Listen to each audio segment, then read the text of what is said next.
तर बीडमधील मांजरसुंबा परिसरात प्रेम प्रकरणातनं मुलीच्या कुटुंबियांनी तरुणाला मारहाण केली आहे। यानंतर तरुणाने गळफास घेऊन आत्महत्या केली होती। या प्रकरणात नेकनूर पोलिसांनी मुलीच्या कुटुंबातल्या दोघांना अटक केली आहे, तर इतर दोघांना अटक करण्यासाठी पथक रवाना झाले।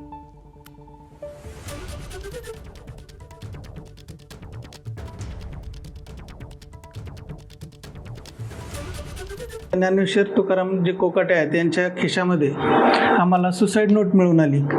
या सुसाईड नोटमध्ये त्याचे एका मुलीवर मुलीवर त्याचं प्रेम होते व प्रेम संबंधातून हे मुलगा त्या मुलीला भेटायला वगैरे जात होता, म्हणून मुलीच्या नातेवाईकांना माहिती मिळाली व माहिती मिळाल्यानंतर त्याला मारहाण झाली व मारहाण झालेली त्याला पचनी पडले नाही, म्हणून त्याने संबंधित प्रकार केल्याचे सुसाईड नोटमध्ये दिलेले आहे। सुसाईड नोटमध्ये त्यांनी संबंधित मुलीचे नातेवाईकांची नावं सांगितली आहेत, त्याप्रमाणे आत्महत्येला प्रवृत्त केले म्हणून गुन्हा दाखल केलेला आहे।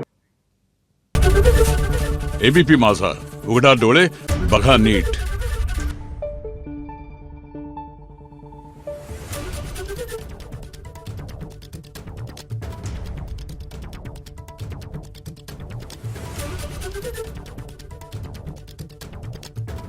Thank you.